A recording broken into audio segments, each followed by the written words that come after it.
नमस्कार दोस्तों, आप देख रहे हैं मीत सेठी 786 चैनल। और दोस्तों, हम ध्यान के बारे में बहुत सारी बातें कर रहे हैं। पीछे भी मेरे बहुत सारे वीडियोस आए हैं और आगे भी आते ही रहेंगे।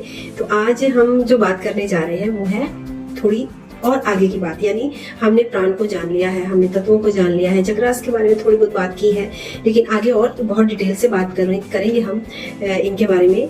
बहुत कुछ है हमारे अंदर, बहुत कुछ है, इसको किसी एक वीडियो में समेटा नहीं जा सकता। तो आज जो हम बात करने जा रहे हैं वो है अभी स्टार्टिंग करना। यानी पहले तो आप अपनी बॉडी को समझ रहे हो, अपनी ऊर्जा को समझ रहे हो, आप अच्छे से जो अब तक सांस ले रहे थे ऑक्सीजन के लिए, अभी आप वो सांस ले रहे हो अपने भीतर के चेंजेस के लिए, ऊर्जा को ट्रांसफर करने के लिए आपने जान लिया है ऊर्जा को। तो अभी जो है हमारे भीतर आधारभूत जो क्रियाएं हैं उनको समझना पड़ेगा। देखिए, आपके अंदर एक इच्छा जागृत हो चुकी है कि हमको ध्यान में बढ़ना है, तो आप समझ रहे हो, सब कुछ कर रहे हो। लेकिन अगर आप मान लो आपके अंदर इच्छा भी जागृत हो गई है, आपको ज्ञान भी आ गया है, लेकिन आपके अंदर ऊर्जा नहीं है, आप क्रिया नहीं करना चाहते, आप काम नहीं करना चाहते हो, तो फिर ग्रोथ कैसे होगी? तो जब आप इस जागृति में, अवेकनिंग में आए हो, स्पिरिचुअल जर्नी का रास्ता आपने चुन लिया है, तो अभी आपको जो अपनी आधारभूत 3 क्रियाएं हैं इनको भी जानना होगा। तो अपने अंदर इच्छा जागृत करिए, इतने अच्छे से इच्छा जागृत करिए, ईश्वर के प्रति वो वियोग, वो मोह, वो प्रेम, उस तक पहुंचने की, वो साधना में उतरने की एक इच्छा होना हमारे अंदर, जुनून होना जरूरी है। एंड देन उसके साथ जब आप ये सब कुछ आपके अंदर इच्छाओं को जागृत कर रहे हो, तो उसके साथ फिर आपके अंदर आपको ज्ञान होना बहुत जरूरी है। और ज्ञान तब होगा जब आप अपने भीतर उतरोगे, अपने अंदर मन की यात्रा में गहरे जाओगे। तो जाना पड़ेगा, रुक के नहीं होगा कुछ भी, ज्ञान ऐसे नहीं आएगा। और ज्ञान कब आएगा? जब करोगे, यानी क्रिया होगी, जब आप चलोगे। रुके रुके कुछ नहीं होने वाला। तो इन तीनों चीजों को जानेंगे, करेंगे, देन हम ग्रोथ करेंगे।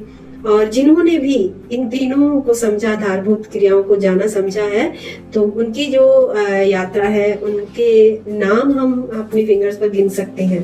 ठीक है, तो उसमें बुद्ध जी को अगर हम लेते हैं, तो महात्मा बुद्ध के अंदर जो एक जुनून उत्पन्न हुआ, उन्होंने कितना त्याग कर दिया, परित्याग कर दिया अपना घर, अपनी फैमिली, माता पिता, राजपाट, उनके पास क्या नहीं था, वो राजे महाराजों की तरह रहते थे, उन्होंने वो सब त्याग कर दिया।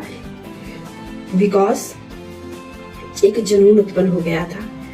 अब समझना था, बस जानना था ना, तो उस जुनून में वो बढ़े त्याग करके आगे।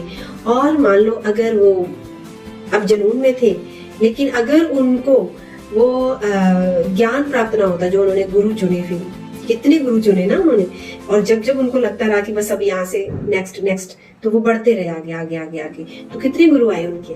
तो क्या हमको एक जगह अटकना है? नहीं, हमको भी इसी तरह से ज्ञान लेना है। तो वो ज्ञान से गहराई में उतरते गए, और धीरे धीरे वो जो क्रिया, यानी फिर वो अब उनको लगा नहीं, अब मुझे खुद कुछ करना है, खुद कुछ करना होगा। देन वो एक बोधि वृक्ष के नीचे बैठ गए और फिर उन्होंने वो क्रिया की। एंड जब आप समझ गए हो कि ये आधारभूत क्रियाएं जब वर्क करती हैं तीनों एक साथ मिलकर, तो फिर वो बोध, वो ज्ञान प्राप्त होता है जो महात्मा बुद्ध जी को हुआ। तो अगर आप चाहते हो महात्मा बुद्ध की तरह ज्ञान प्राप्ति, आप चाहते हो अपने अंदर के उस रहस्यों को जानना, समझना, आप चाहते हो इस ध्यान की यात्रा में, कुछ बातों से कुछ नहीं होगा, सोचने से कुछ नहीं होगा, बैठने से कुछ नहीं होगा। और अगर आप वर्क करना शुरू करते हो, एक अंदर से जुनून को जागृत कर देते हो अपने, और उसके साथ आप ज्ञान के पीछे लग जाते हो, तो वो फिर ज्ञान अंदर से, गहराई से उत्पन्न होगा अंदर से। और जो क्रिया आप कर रहे हो, बिना थके, बिना रुके, उससे जो प्राप्ति होने वाली है, उसका आप अंदाजा भी नहीं लगा सकते। तो करना होगा, ठीक है, इन तीनों आधारभूत क्रियाओं को समझकर चलना होगा। अगली वीडियो में और जानेंगे अच्छे से, बहुत कुछ है जानने के लिए। कभी कभी मुझे समझ नहीं आता है आपको कहाँ से शुरू करूँ, कहाँ खत्म करूँ, क्या बताऊँ क्या ना बताऊँ, कि कहीं आप उलझ तो नहीं रहे, कहीं कुछ ऐसा छूट तो नहीं रहा।